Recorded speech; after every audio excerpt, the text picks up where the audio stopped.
acceptable in your sight, O Lord, our strength and our Redeemer. Amen.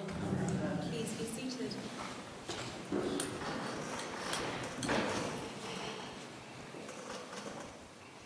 I prepared a sermon tonight, and after watching that I actually thought maybe I just won't preach. Maybe we'll just sit with that for a while. It's one thing to hear the Passion read, it's another thing to see it. And to see it and witness it with our eyes. One of the images when I was sitting this last week with the passages that struck me for this evening's service was that of the disciples falling asleep in the Garden of Gethsemane. For a long time when I would read the Passion narrative, I would almost find this part of the story unbelievable. Because all of those disciples were absolutely petrified. Jesus is wanted for arrest and treason, and they are his immediate circle. They are immediately implicated in the same treason. And so in some ways, all of their lives are at risk. And Jesus takes them, and they leave the safety of that upper room where last night they had their supper. And then they go into the garden by the Mount of Olives. And it is dark. That alone would increase my fear, knowing I was about to be arrested and then going into a garden filled with old trees in the dark. Jesus goes off a little on his own and begins to pray, and the disciples fall asleep. Whenever I would read this passage, I would always find myself asking, how do you fall asleep when you are so petrified? Have you ever known nights where you are so afraid that you cannot fall asleep? I remember there were times in South Africa when the children were young. In fact, it was before John was born, when sometimes we couldn't sleep at night because we were afraid of being killed or shot. And we literally would stay up all night just waiting for that sun to rise. It was almost as though the whole night our hearts never stopped pounding. Because that fear and that adrenaline was like a drug pulsing through our bodies. And so the idea of the disciples falling asleep in a night like this almost makes no sense to me. In fact, it made no sense to me until my previous partner passed away. She'd been diagnosed with cancer and it spread within 7 days she had passed. The doctor said he'd never seen a more aggressive form of cancer. And I had been up for the last 3 nights and days with her. And on the night that she passed, I physically could not stay awake any longer. And so even when she was passing, I just kept falling asleep. My eyes and my body could not stay awake.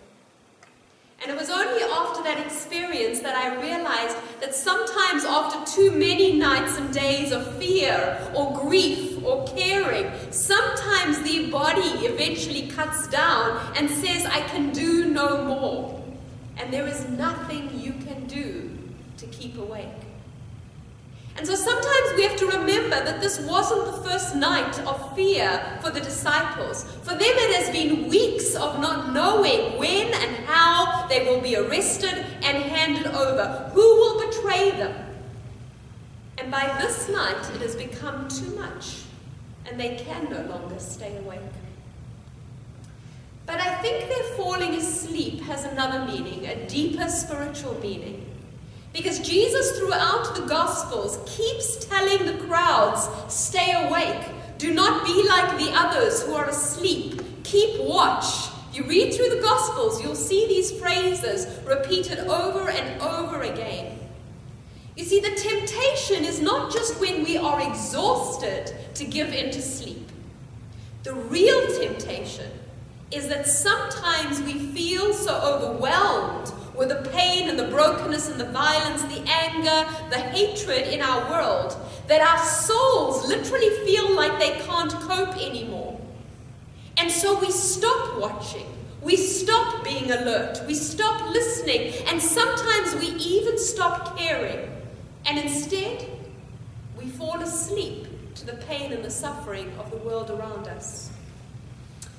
If you are in psychology, psychologists call this emotional cutoff. Some of you may have heard this term before. But we can also spiritually cut off when sometimes it becomes too much. Good Friday reminds us that we will all go through times in our lives where sometimes we feel like the only way to keep whole ourselves is to literally turn away and not look. How many of you did that when the nails were going through the wrists? Oh, I didn't watch it all. I did it. I had to turn my head. Huh? We do that sometimes. It's almost to try to protect ourselves. We want to put our fingers in our ears and stop listening, close our eyes. But Good Friday says, don't do that. Even though everything is telling you to do that, Good Friday says, stay. Don't run away. Don't go back to sleep. Don't silence your eyes and cover your ears. Look. Look at what your violence does. Look at what we do with our power. Look at how we betray the lives of other human beings. Good Friday says, look and see the consequences of your actions. The consequences of not speaking out. The consequences of protecting your own life at the expense of somebody else's. Good Friday says, stay and watch. You see, if we allow ourselves to turn away, to not hear, to not see the suffering and the pain, if we can't see the suffering and the pain out there, God knows we will never be able to deal with the suffering and the pain that we all carry inside. The two are always linked. And when we cannot look into suffering and look into it steadfastly until we allow it to break us open, we will not know the resurrection. Because you see, the resurrection is not about you being able to cope with suffering. It's not about you or I having the strength to listen and walk with other people or our own suffering. But it's about getting to the place, being pushed into the place where literally we can no longer cope, where we can't see or hear anymore, and yet even in that place we make the choice to stay. And in making the choice to stay, our heart and our soul literally has no alternative but to crack open. And only when it cracks open is it like the wheat or the seed cracking open to new life. It is only in some ways when we allow our hearts and souls to literally be broken open that God's resurrection life can be birthed in that place and out from that place. The reality is, for most of us, we don't want to be broken open. It hurts too much. And so we turn away, we walk away like most of the disciples, we run, we hide. Most of us probably would have done what most of the disciples did. It's interesting to ask yourself, why did Mary Magdalene and Mary, Jesus' mother, why were they the first to see the resurrection with their own eyes? They weren't any holier than any of the other disciples, believe it or not. I think they saw the resurrection first because they didn't leave. They didn't run away. They stayed until the end, and their hearts and their souls were literally shattered with watching that crucifixion. And it was only that shattering that enabled them to see the resurrection.